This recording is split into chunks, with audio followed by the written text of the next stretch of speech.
Okay, recording and going. All right. Okay, let's begin. Hi, everyone. Welcome to Snakes and Misconceptions. This is a video podcast series where we talk about some of the common myths and misconceptions people have towards snakes. My name is Noah Wilson.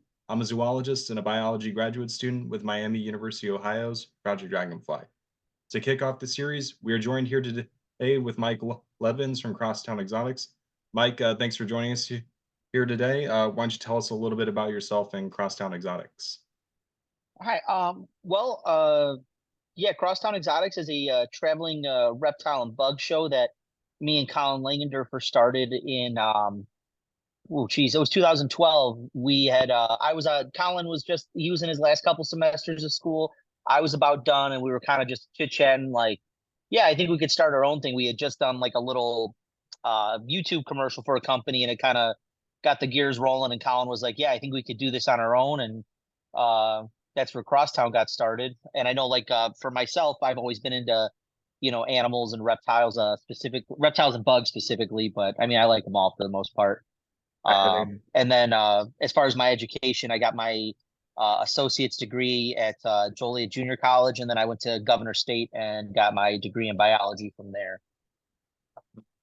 nice. So, would you say that you love everything you do with Crosstown Exotics? Yeah, no, it's definitely. I mean, I get to basically just kind of teach people about reptiles, and I get to work with cool stuff. It's almost like a way of like when I want to work with a new animal, I try to figure out a way to fit it in the show, and it gives me an excuse to be like, all right, I need to go get like a new snake or a new Australian water dragon to fit in our programs or something, kind of thing. So yeah, All right, alrighty. I'm going to move on to our next slide. You ready? yep. Alrighty. Oh, no. I forgot about that little detail. All right, now to summarize what we'll be discussing today and what this series is generally about overall is that we talk about some of the common myths and false portrayals that people have often associated with snakes. A lot of these we've probably been exposed to when reading books, watching movies, reading fictitious stories, or maybe even going to zoos and reptile shows, and people often explain their disinterest in animals.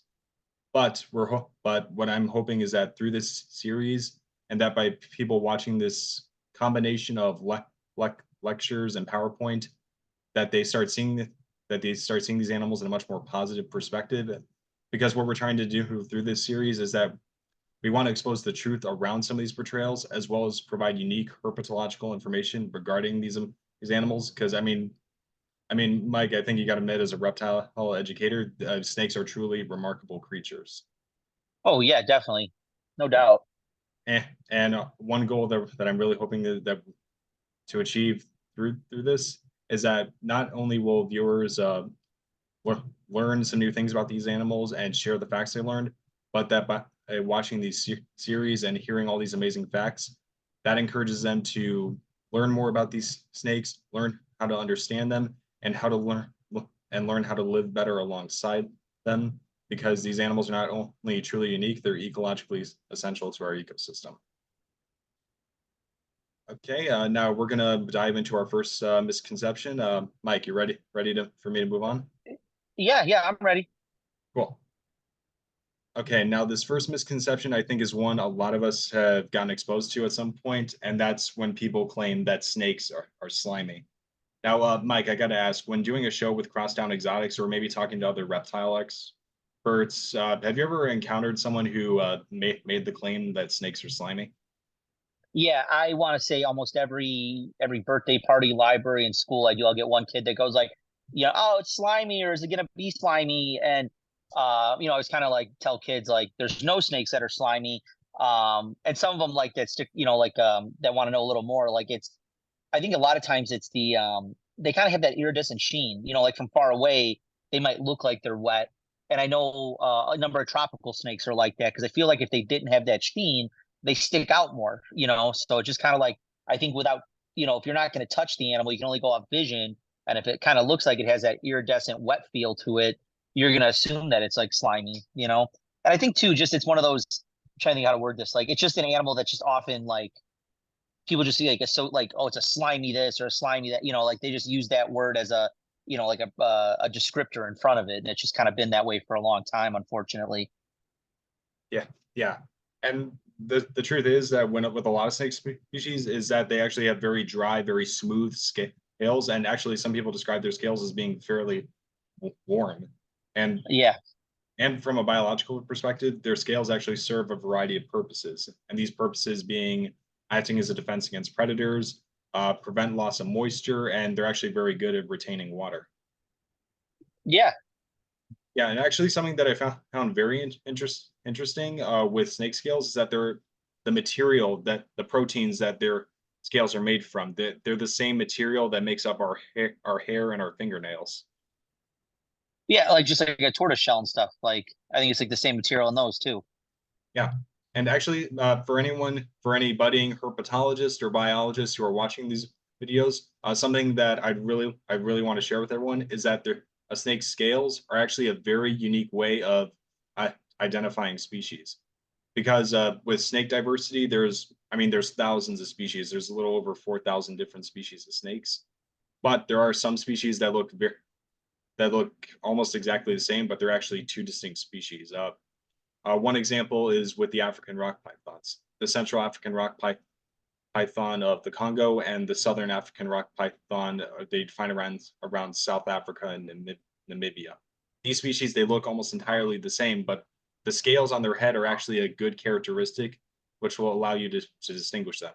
The Central African rock, the scales on their head, they have scales that go from medium to large, but whereas with the Southern African rock species, they have scales that go from medium to small, which show, and that's actually a very good way of IDing them because their scale pattern is almost different throughout the rest of the body. All right, Mike, I'm going to move on to our next misconception. You ready? Yeah, ready to go. All right. Now, this next misconception, I think, is one a lot of us are familiar with, and I think I've gotten exposed to through a nursery rhyme. Now, for a lot of us, we probably may have heard this misconception at some point when we were all like very young and we were watching documentaries on sorry, I have dogs going off in the background, so No, I was worried my fish tank filter was gonna throw off the sound, but I think I quieted down enough. So yeah. Now, now for a lot of us, I think when we were little kids watching documentaries or reading books, or maybe even when our parents would take us out to a park and they would warn us about possibly encountering snakes. They would say, "Remember this rhyme: red touches black, then I'm black. Red touches yellow, kill a fellow." Or through another interpretation of the nursery rhyme, if it's red on black, okay, Jack. Red on yellow, kill a fellow. Now, this nursery rhyme does provide some truth to it concerning some snake species. Here in the United States, we have some venomous snake species called coral snakes. These are a species of snakes you'd find in the southern United States from Arizona down to Florida. And these snake species, they have a banded pattern where consisting of black, yellow, and red. And something that's very interesting about this pattern is that it's actually a very good advertisement to other animals where it's telling them, don't try to come after me. I'm venomous. I'm deadly. I can hurt you. And that nursery rhyme was actually a very unique and a very quick remembrance tool to help people understand just how dangerous some of those snakes are. Now, Mike, I gotta ask, when you did a show with Crosstown Exotics, have you ever shared this nursery rhyme with anyone, or may have heard people talking about it? it comes up every now and then. Usually it's usually someone, I would say like someone my age or older, that's like, oh, when I was a kid I heard this, or what sometimes we've used our milk snakes or king snakes. People like ask like, oh, isn't it mimicking that? And then we've kind of brought it up, but we kind of make a joke, like I believe it's only in North America that you can use that rhyme in some cases, because like I want to say like in other parts of the world there's other snakes that where red touches black it's still venomous, like kind of thing. So you got to be careful where how you're interpreting that sometimes, Yeah, and or that's where actually you're at, like your location can play a role in that.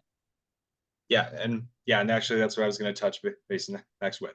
Now, this nursery rhyme, it may work well with North American species, but it doesn't work with coral species from all over the world. Now, for anyone who looks into snake species from that you find in Brazil, Colombia, Peru, or Venezuela, you will find coral snakes there, but they don't have the same colored pattern as North American coral species. Two primary good examples: the aquatic coral snake of South America, or the Amazonian coral snake, which is the species displayed right here in this picture. This species doesn't have the same arrangement of pattern arranged as it does in North American species, because with these species, red touches black, but these snakes are still venomous. All coral snake species they're classified with the Elapidae family. It's a species. It's a wow. Sorry, I cannot seem to find my words today. It's a uh, it's a taxonomic family of venomous snake species that consists of cobras, kraits, sea snakes, and coral snakes. And all these snakes, they all have venom, and they have a special type of venom called a neurotoxin. Now, now to reiterate what was said, red touches black, venom black. That works very best for North American species. But if you went farther down south, you went to the Amazon, that nursery rhyme won't be as helpful, because down there, even red does touch black, venom doesn't lack. Yeah, that not gonna lie, I thought of that Yeah. just Okay, now everyone, we really hope you enjoyed the facts we presented so far in our last two slides. Mike, ready for me to move on? Yep, you got it. Cool. Okay, now this next misconception is one I think a lot of us may have encountered through realms of fiction.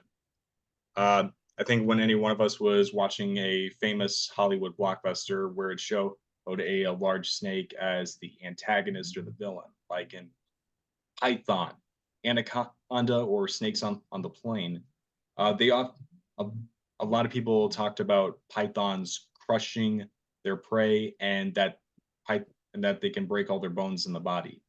Now, I think this is more of a very oversimplification of what these snakes actually do, because even though when a python does coil around its prey, a few bones might be broken, but that's not entirely the truth of what's occurring. Now, when a python goes after its prey item, what it does is that it strikes, and that knocks its prey off balance.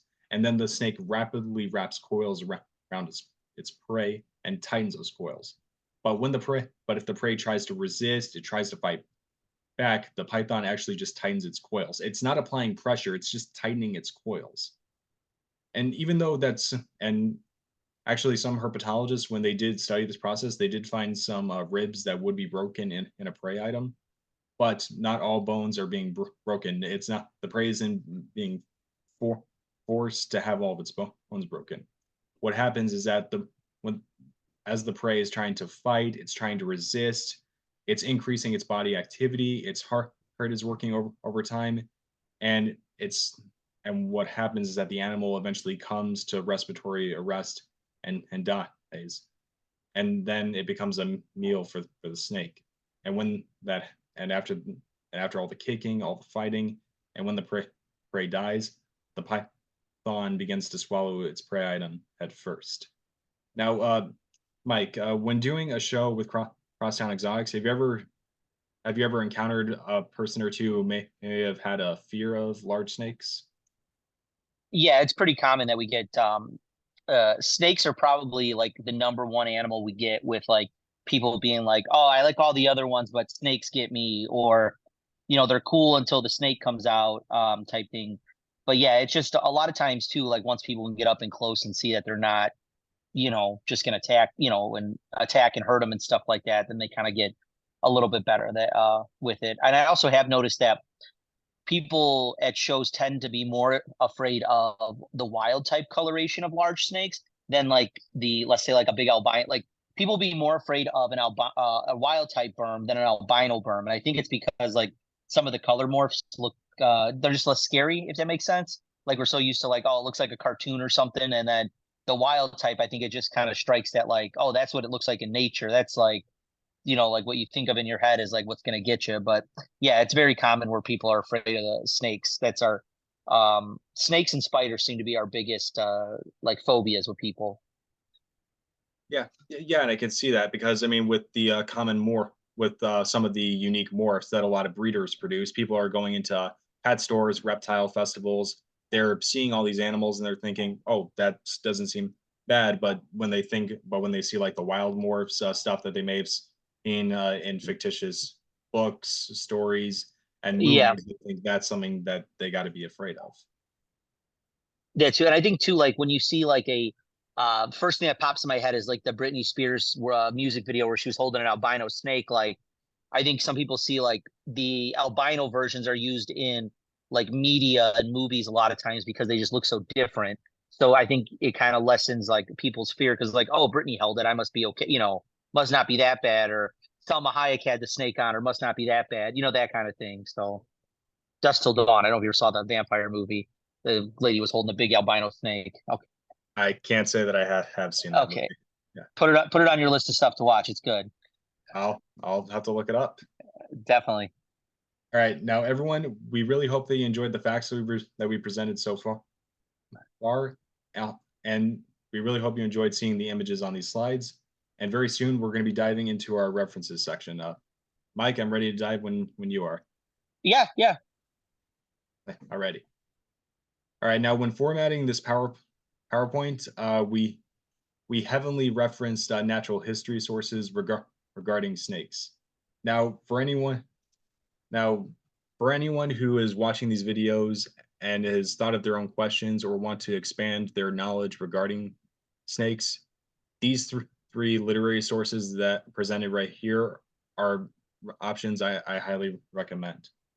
Not only did they help format this PowerPoint, but they gave detailed information regarding snake natural history, behavior, anatomy, and just how ecologically essential snakes are.